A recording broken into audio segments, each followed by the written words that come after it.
All right, ladies and gentlemen, welcome to the Buy Me podcast. I created this podcast because I want to help you sell your skills so you can get better at selling your value. And now I have the pleasure and the opportunity to introduce you to a very special guest of mine. His name is Niels Reib. He helps professionals and students attract the better careers and better opportunities, and he helps these people unleash their potential. So if this sounds good to you, you should definitely reach out to Niels Reib. And besides, having Niels here on the show and asking you to follow him, I will actually have the opportunity to ask him some questions that hopefully will help you improve your career, improve the conditions that you are working on right now. And Niels, welcome, sir. Welcome. Well, thank you, Bruno. It's such a pleasure to be here. I've been looking forward to it. Yeah, I mean, we've talked about it, and we already discussed some of the things that we were going to talk about today. So yeah, I'm definitely excited. Thank you so much for accepting my invite. So anyway, where should we start? I mean, I think that we should first, I will give you this opportunity to just expand a little bit about who you are. I mean, a little bit about your story, your background, and then we will move from there. What do you think? Sounds good. Good. Let's do it. Well, as you said, I'm a career branding specialist, and I help professionals attract better career opportunities through my career branding strategies. And I just truly believe that we do our best work when we get to do what we love.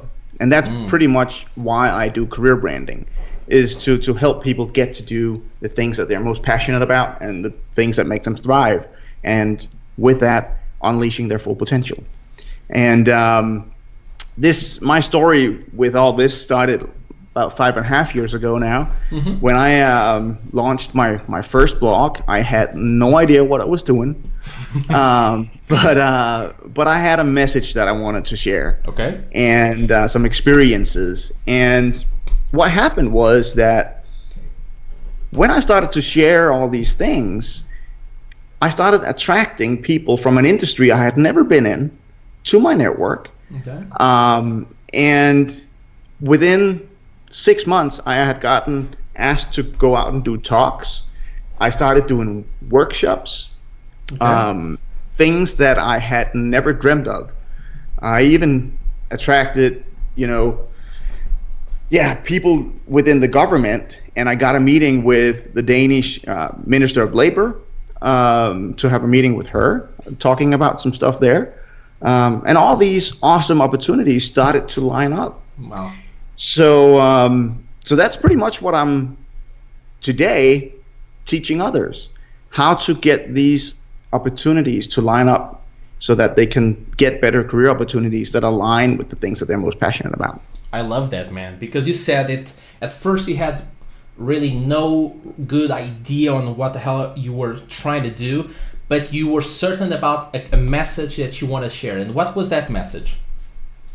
Well, back then I had gotten laid off from a job as a key account manager at a fashion agency. And I was the only employee there besides the man and wife who had the agency. Okay. So when the financial crisis hit, it was easier to let me go than the wife. Yeah, it's hard. Unfortunately, I couldn't compete with that. But that, going through all that, I just went through the worst time of my life. Being without a job, I got depressed. My relationship I was in went down the drain. And I went to the hospital, and I was registered as a homeless person. So all these things happened, and I really, when I got out on the other side, I felt that, hey, if my experiences could help just one other person, it would be worth sharing that.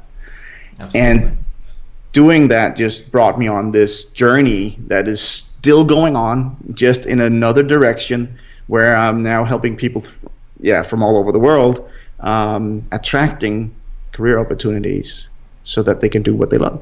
Wow, man, that's awesome. And I think that what you just touched on, I think it's very important because it reflects the struggles of a lot of people. And I think that we as a community, online of coaches and trainers and entrepreneurs in general, I think that we don't talk about this enough. And often what we see on our stream when we are scrolling down Facebook or Instagram or even LinkedIn, most of the times it's just like the dream scenario. Everybody, is living the dream. Nobody's making mistakes. It's all good. But you and I know that it's not always the case. And you just sharing your story of struggle, I mean, it makes, I believe, makes people, connect with you on a different level because they trust you more because like, hey, this guy struggled and now he's in a position where he's not only helping others, but he's helping himself. And I want to get into that because, let's help people who are right now where you were. Though, well, hopefully not. Hopefully not that bad, really, but not that bad, no. But if they are that bad with a internet connection and they are listening to us, imagine that. Yeah. That's a great opportunity, right? So what I wanna do with you, help me out here, is looking back at that turning point.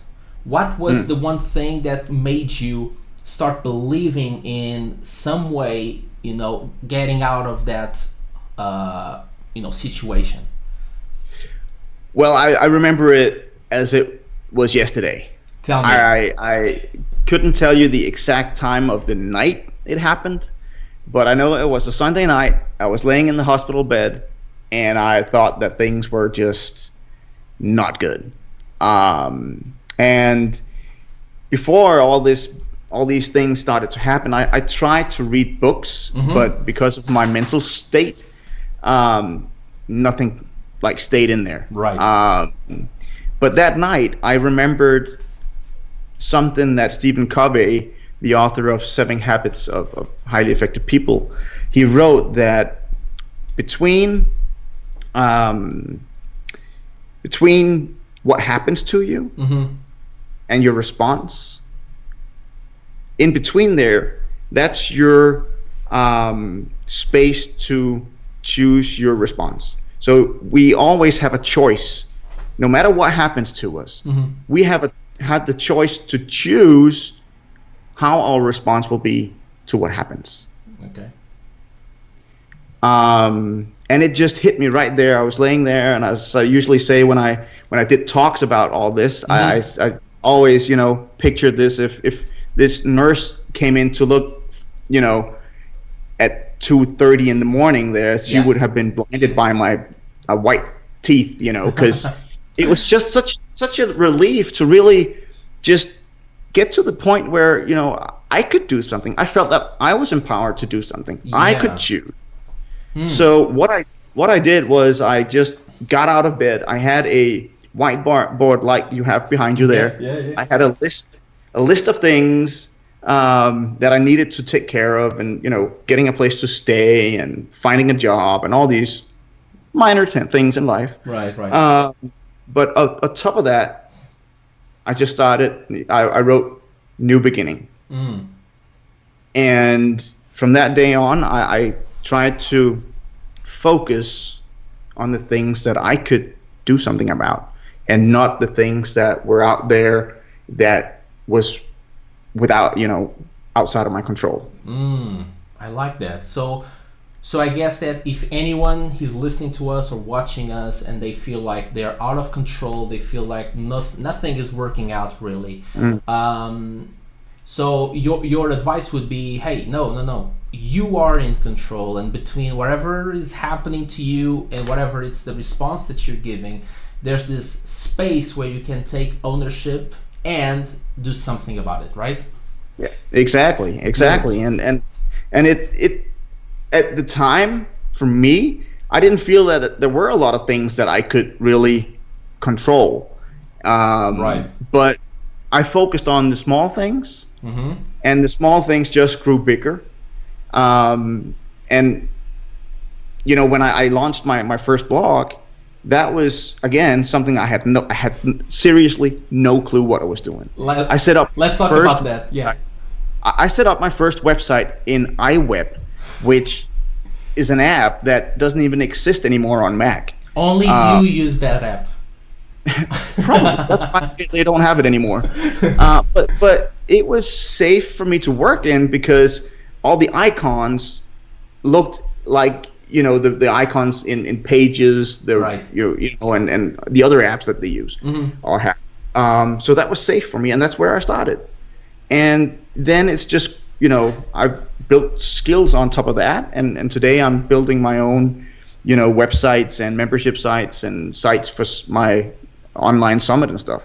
So it's just to prove that if you focus on the things that you can do, these things will evolve, and you will just grow as a person when you do that.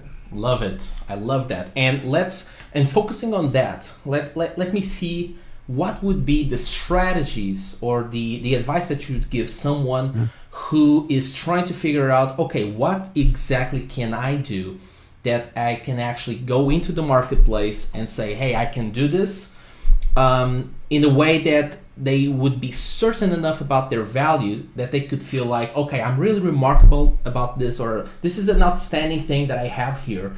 People, and at least the people that I've been talking to, they all kind of struggle to understand where exactly is their greatness. What can they do that is special? So how would you go about finding that special skill, special power that people have, maybe, or they can develop? No, I don't know. Yeah, I mean, I believe, just from my own experience, I went into this having no technical skills whatsoever. And it just comes to prove that if you have an interest and you put in enough time, you will build skills based on that interest. Okay. And it's I actually not long ago I shot a backstage pass for my upcoming Career Branding Academy, where I talked about passion. And I think it's the same thing, no matter if it's skills or if it's your passion you're looking for. It's pretty much the same formula there, because you need to have an interest first. Yeah. Okay. In order to build on your skills and your passion, because I believe that your passion will blossom from a seed of interest. I like that. And I believe it's the same thing about your skills, because if you have an interest in something, then you will, first of all, it's going to be easier for you to learn the skills that you need, but it's also going to it's probably going to be stronger skills that you will have because you have that natural interest. I love that. So yeah, totally. And when you want to become great at anything that you want to do, you'll have to invest time. So if you love what you're doing, it's going to be easier. Actually, I was looking at the quote that you have behind you. I think it kind of relates to what we're talking about here. I cannot read the little words, but what does it say? Sometimes what? Sometimes on the way to the dream, you get lost and find a better one. Wow, I love that, man. So, yeah, so it's about not falling. Your friend of mine gave it to me. Cool. So, yeah. A very wise friend. Yep. So instead of falling in love with one dream, you should fall in love with what? Following your passion, following your interests. What would be your take on that one? Well, I read a book recently that actually provoked me a little bit. I don't know if you read it, but it's called So Good They Can't Ignore You. I've never read it, no, but I'm liking the title. By Cal Newport. So good they cannot ignore you. Okay, cool. Yeah, and the byline here is, why skills trump passion in the quest for work you love. But you see, I feel that, in order to develop the skills to get to do work you love, you still need to have an interest and passion in learning those skills. Because if you so I think both skills and passion are important if you want to really get to do work you love. It's interesting. It reminds me of my relationship with the piano versus the guitar. You know, my parents, I always loved music, and my parents kind of like influenced me to get into learning the piano, but I could not care less about the piano, to be frank. But you know, they got me the piano, and I started playing the piano, but it was really mechanical stuff. You know, I was learning to read music, and I was learning to execute what I was reading, and I got really good at executing the music, to the point where people were listening to me and they were like, "Oh my God, this kid plays really well!" And like I was like 8 years old, 9 years old, playing really good, really fast. But then someone, I'll never forget this. I was on a vacation with my parents, and there was this piano in the restaurant where we were having dinner. And we were having dinner with a friend, and he said, "Oh, hey Bruno, I've heard that you really know how to play the piano." I was like, "Yeah, I'm really good at it." "Oh, there's a piano, go play something." And I was like, "Oh, I can't." "You know, what do you mean you can't?" "Oh, because I can only play when I'm reading the music. I cannot play something just because I want to." And I ended up, and I hated every second of it, Niels. Like, I hated training the stuff. Like, it was like a freaking nightmare. I just did it because my parents kind of like, "Hey man, you gotta do this, blah, blah, blah, blah, blah." It comes to a point where I quit it. But I always loved music. Long story short, enters the guitar in my life. When I started, getting into Metallica and that kind of bands, you know. And I'm telling all of that to tell you this. The passion that I have for music, the guitar, got me into that place again, place of passion, where I was not focusing on the skill of playing the guitar, because I didn't knew how to play the guitar at all. It was only passion. I started just playing notes, open notes, and then slowly I started doing some chords and stuff. And I played it, and I played it, and I played it. I insisted and persisted, and I got to learn how to play it in that way. So I look at the piano as skills, hardcore skills, no passion, and the guitar, passion, and the skills will come later. So I will agree with you on that one. Yeah. Anyway, but it was really a great read, because it's always nice to be challenged. And it's a great book that I definitely recommend people read, because it's interesting. Yeah, because definitely you need to be great at what you do. Otherwise, you can be passionate about something. I can be passionate about basketball or whatever, but if I cannot play it, it's just going to be a passion. I mean, I could be so passionate about swimming. The only problem is I swim like a rock. Right? It's just it doesn't work. Yeah, you will be passionate, drowning yourself, but with passion. Yep. So this is fun. Anyway, guys, hey, about now, you guys that are listening to us and focusing on our audience for a second now, when I talk with people and when they ask me, "Hey Bruno, my number one struggle is really to get the attention of the people in this industry where I want to, be great at. I'm learning the skills. I'm getting better every day. But how can I capture their attention in a way that they can notice how great I am? And by doing so, I will have the opportunity to, have a meeting with them maybe."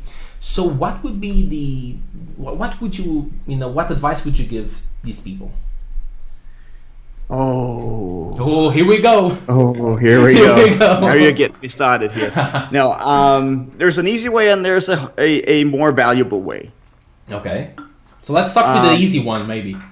Let's start with the easy one. That would be, of course, have an optimized, keyword optimized LinkedIn profile, and be active on LinkedIn, and try to connect with the people that you want to connect with, of course. Okay. And make sure to always write a personal message when you invite people. And this is something that I see way too few people do.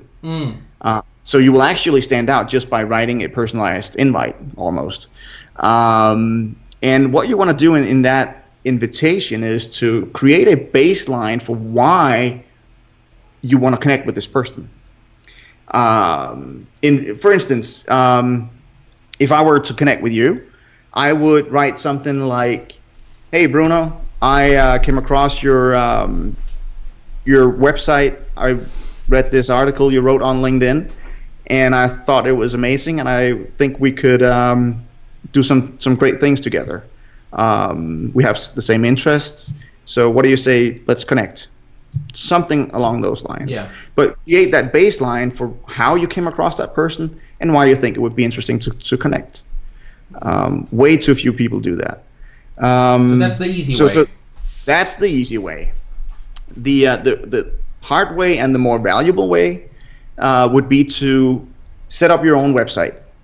Because the reason I tell everybody to do this is because when you build your brand, your career brand, on a platform like LinkedIn, then it's pretty much like building a house on a rented lot.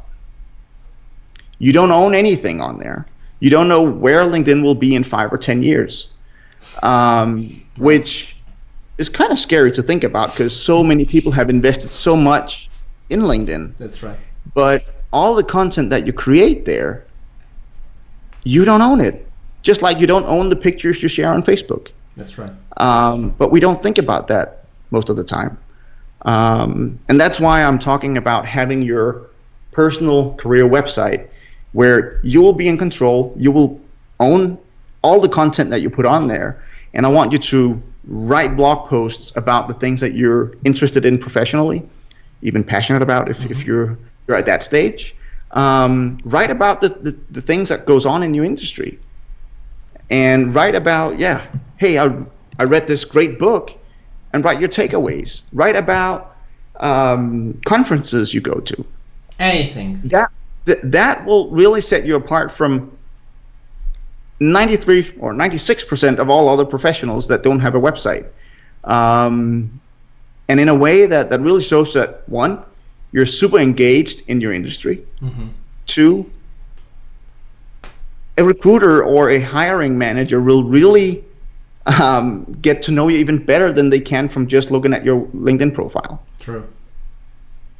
Because you can show so much more personality on a website than you can on a pretty general profile on LinkedIn. So here's a question for you, and I love your two strategies, by the way, both the easy and the hard way. I think I'm gonna do both. How do you approach this? Like, okay, I'm gonna write an article on my own website. That's fine. Mm-hmm. Would you go on LinkedIn and copy paste the same article and post as an article on LinkedIn, or would you maybe just write like the intro and then if you want to read the rest, go here, or maybe a different combination? What would you do? I wouldn't do the copy paste. Yeah, forget the copy paste. Okay. No, I don't want to do that. I don't want to just. Google will punish us if we do this. Not anymore, because they've gotten so good at knowing where the original content came from. Okay. So that's not really why, but the entire idea of having a website is to get people on there. Right. So what I wanted to do, and I wouldn't just write or copy paste the intro either.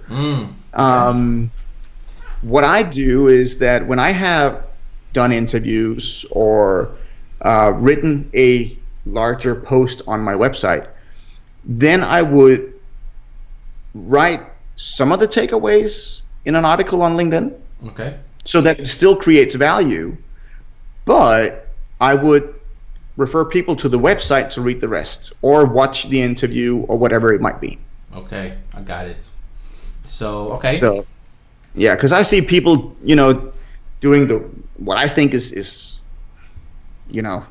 just I don't know what to call it because I don't think it's cool, but just as an article on LinkedIn, write, hey, I've written this post on my website, click here. Yeah, like I wanna create value to people where they are, and if they want more, then they can go get the rest. Got it. Makes sense. Makes a lot of sense actually.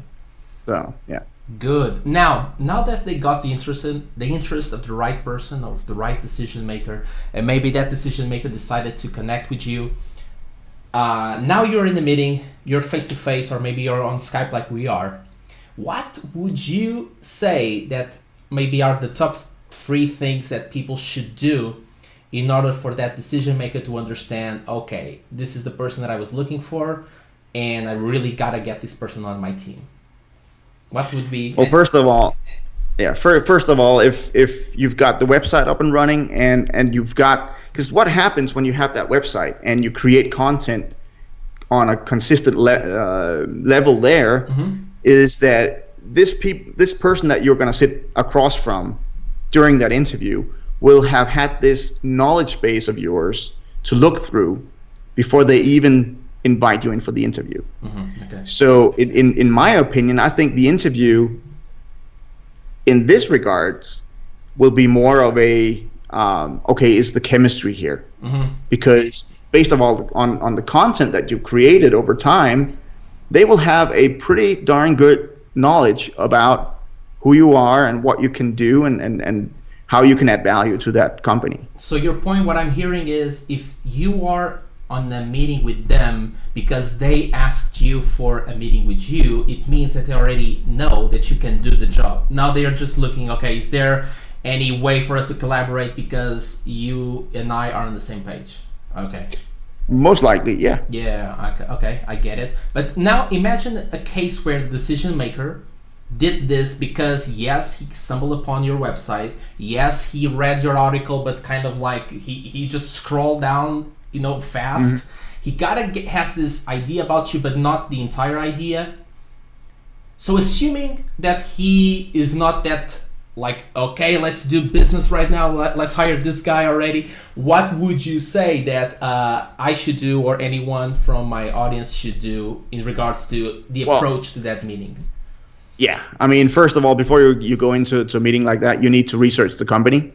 Okay. So and prepare some really thoughtful questions about the direction the company is going in, or if there's been anything in the news, talk about that. But things that shows that, again, you're engaged and you're really you're ready for that meeting and you have an interest in the company.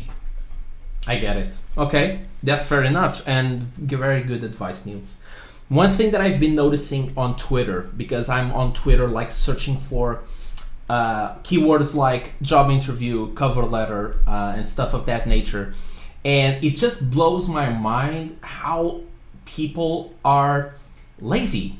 Simple things like this. Oh my God, what? The company is asking me to write a cover letter? Are they kidding me? No, I will not write a cover letter. I mean, come on, we can't help that person. But speaking of cover letters, what's your opinion on cover letters? Are they still current? Or would you say, man, like, forget the cover letter, just do a video? Or, what's the strategy that you would use to get people's attention and to do that approach? Well, first of all, I think so you do have the website. Just excuse me to interrupt you. So the context is okay, you do have the website, you do engage on LinkedIn, then you see an opportunity, they ask for a cover letter. What would you do, or what would you advise?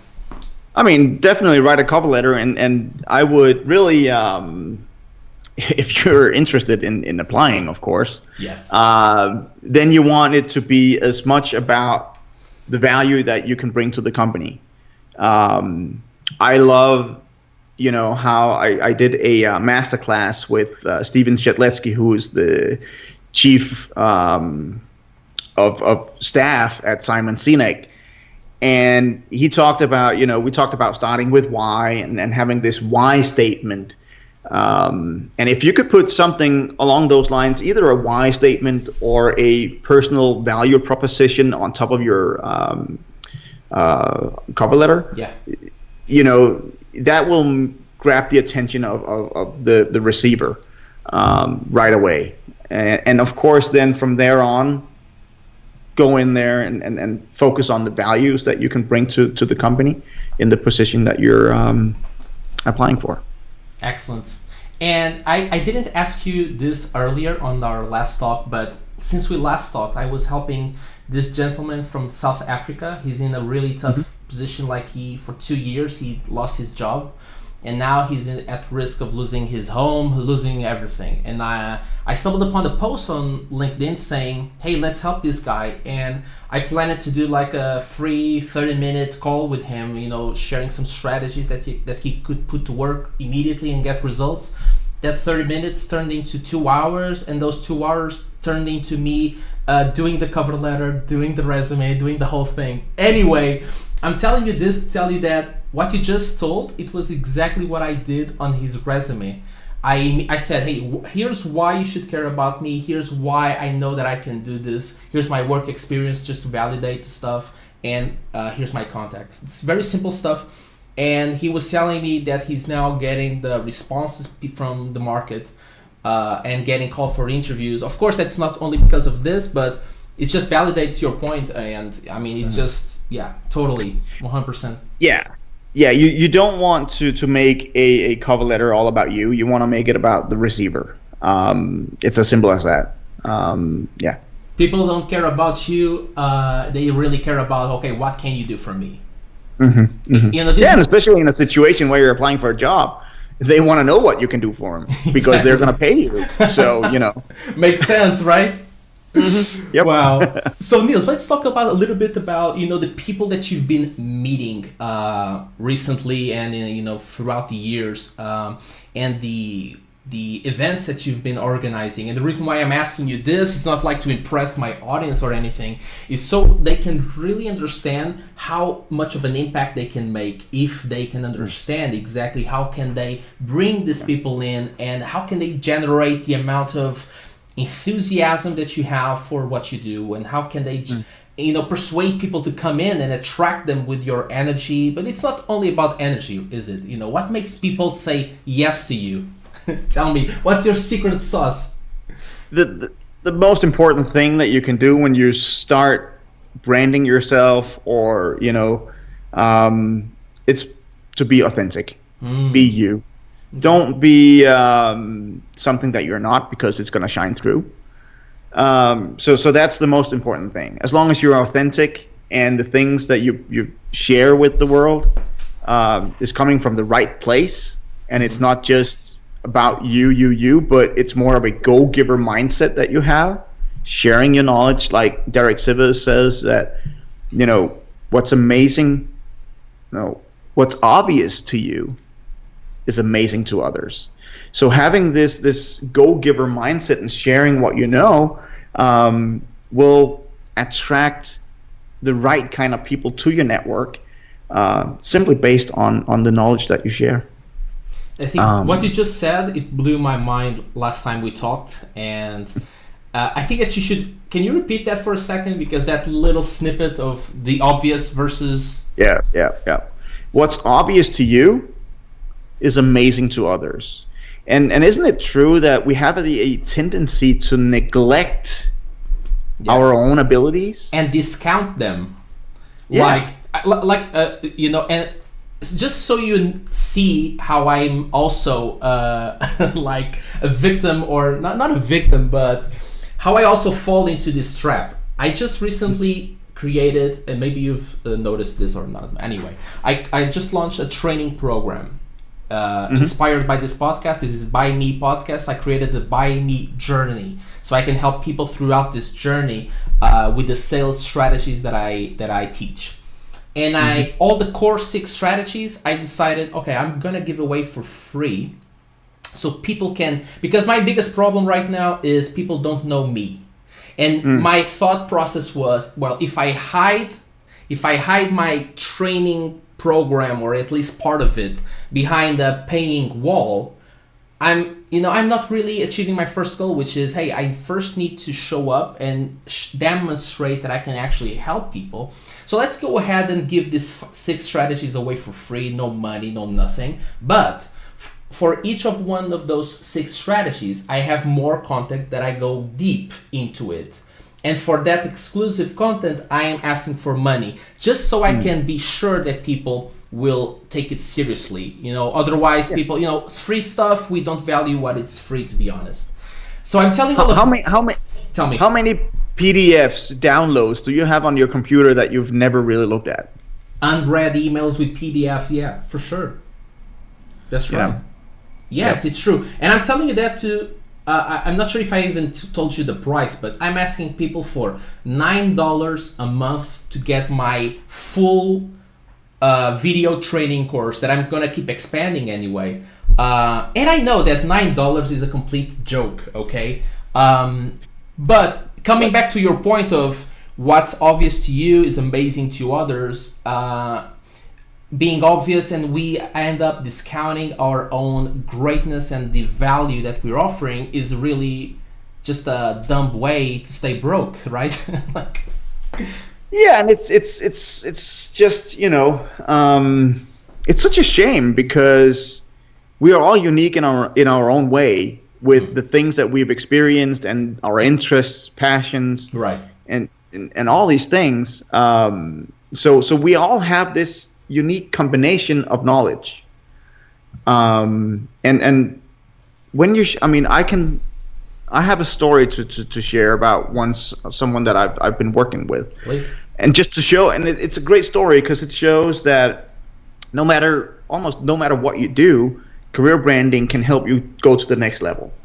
I've been working with this guy, Morten, and he's actually a teacher, and he works at this school here in Copenhagen, where he's the IT supervisor. Got it. And he's working at this school for disabled kids or kids with diseases and stuff like that. So it's not all, students that can come to school actually. Okay. So what Morten has done is that he's actually implemented robotics to go to school for these students who can't show up. So what he's done is that now they've got students sitting at home logging into the robots in the morning. It's pretty much like an iPad on wheels. Okay. So let's say this guy Alex comes to school in the morning, and you just see an iPad with his face on it, and he's just rolling around school there and attending school, and he can interact with on the boards in the school as well. So wow. it's really, really cool. So the kid is controlling the robot at home from his computer at home, where he also can interact with the other students on the board in the classroom and all that stuff. Oh, that's cool, man. Really, really cool. And Morten, he's been doing this for a couple of years now, and about less than a year ago, he bought my LinkedIn course and implemented some of the strategies. One of them being always write personal invitations, optimize your profile, keyword optimize your profile, all these things I go through there. He went through that course, and within the last year, he's been on TV, on national TV twice. He's just been to a big conference that Singularity University here in Denmark hosted about 3 weeks ago now, where he gave a talk about, all these things about, using the robotics in school and for the future and all that. He went on a radio show just not last night, but the night before, talking about all this with electronics and robots and how to put it to use in schools, right. So that it actually matters and it's just not this wow factor, but it's actually makes sense. Exactly. And he's positioned himself now. He's got his own website as well, of course, where he writes about all these things. And he's connected to one of the original Google founders who actually started this robotics company that he uses in school. And he gave him like a long email of feedback about how they use that robot. It just comes to show that even though, he's a teacher at a school, but he's now getting some pretty exciting offers, job offers as well, because he's doing what he's doing and he's sharing his knowledge. That's awesome. That's awesome. So now, just to finish, because I was just surprised. I was looking at how much time we've been talking. It's like 15 minutes. I was like, what? 15 Oops. minutes? What? No, I'm sorry, 50. Yeah, exactly. 50 minutes. Yeah. Crazy. So Niels, tell us a little bit about what are you working on right now, so other people who are watching or listening to us can understand, okay, here's how I can help Niels. So what are you trying to accomplish today? Well, right now I'm in creation mode. I'm preparing content for my upcoming membership site that I'm launching in January, which is going to be all about clarification about your career and just awesome content throughout the year. You'll get 4 pieces of content every month. One of them being a live Q&A webinar session, along with a monthly masterclass, a monthly backstage pass where I talk about things that I've learned and my experiences and share tools that I use and all this good stuff, as well as as a monthly action guide, so that'll help you take action on each month's topic. Got it. And the best way I can help people right now is for them to go to nielsreib.com, and if they sign up there, then they actually go through an email course where they'll get, depending on where they are, if they're like just beginning and focusing on their online presence, then they can take level 1. If they're on LinkedIn but want to leverage it better, then they can take level 2. And if they know all they need to know about LinkedIn, then they can take level 3, and I'll take them through the steps about the career website and all that stuff. And they'll get weekly action steps to move forward, no matter where they start in that sequence. How can people be updated about the current, the upcoming work that you are planning to do next year? How can they stay in touch? Well, if they either go to the careerbrandingacademy.com, sign up for the waiting list there, or if they go to my personal website, nielsreib.com, and sign up there, then they will get notified when I open up for the academy as well. And then in the spring, I'll have the second annual Career Branding Summit, where there's going to be some pretty cool topics. Stay tuned. Storytelling is one of them, and career change, and there's going to be some pretty cool stuff on there. Wow, that's awesome. So Niels, we've covered a lot, and I think that we could just stay here talking, all day, all night, and we will not run out of topics. Probably we'll just not. keep going. Let's finish with this. Maybe from all that we just covered, and we've covered a lot, starting from the breakthroughs and the lows and the ups and downs and improving the LinkedIn and then getting the website.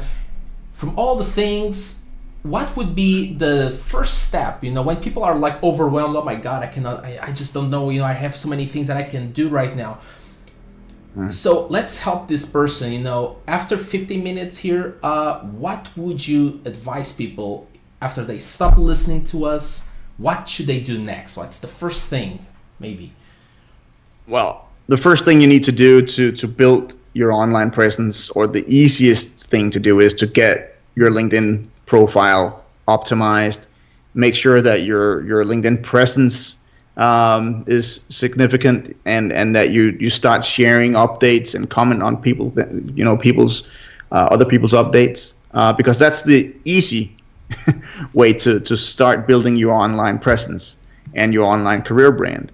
Of course, it takes more to set up your website, and it is overwhelming for all people. But if you really want to stand out, and if you really want to attract the kind of career opportunities that I'm talking about, then having that website is a must. Can you or your team do that for them? Like if anyone likes, hey man, put me on autopilot, I don't care, just create it. Do you do that? Yeah, people that I work one-on-one with, I help them set up the website, and I of course advise them to what should be on there, and there are some basic things that you need to have on there, and then of course I help them with the content strategy and help them with the search engine optimization and all the more technical stuff as well. Cool. All right. I love that, man. So guys and gals, you've heard Niels Reib. He's the master of career branding. If you don't know him, that's the reason why you're not getting the right opportunity. So, take this opportunity right now. Go follow Niels. By the way, where should people follow you? Like, we already know the website, nielsreib.com. And then from there, it's pretty much like the base, right? Yeah, that is my home base. The home base. And of course, I'm on LinkedIn at Niels Reib, and the same on Twitter. It's at Niels Reib. If you go to Instagram, it's Niels Reib _ the career brand guy. I was expecting to be Niels Reib as well. Well, it is. If you search for either career branding or Niels Reib, I'll show up on Instagram. But that means that the Niels Reib only was already taken on Instagram? No, I had that one, but I just wanted it to stand out more. With the keywords, man. This man is a master. I love that, man. Hey, Niels, thank you so much. Thank you so much for the time that you took to really share all that you shared today, from your personal experience to the strategies to the technical stuff. You were awesome. You were very generous with your time and with your wisdom. So I thank you for that. And I just know that, if people have been listening to you carefully and take action, which is pretty important, right? You can listen to Niels all day long and stay broke with no opportunities if you don't take action. So again, my friend, thank you so much. I know that this is just the beginning of a really great relationship between us, and I'm just looking forward to more, to be honest. So thank you again. Well, thank you, Bruno, for bringing me on. It's been such a pleasure, and I have the same feeling here. I think this is just the beginning of a beautiful collaboration and friendship here. That's right. Hey, that was awesome. You just heard Niels Reib on the By Me podcast. You guys should definitely subscribe to the By Me podcast if you want to sell your skills and get paid what you're truly worth. And you will get to meet people amazing like Niels here. So be sure to stay tuned. Share this with someone. Don't be selfish. Share it with your friends, with your colleagues, with your family, with your enemies. Come on, do the right thing. You guys are awesome. Thanks, Niels. Thank you. Bye-bye.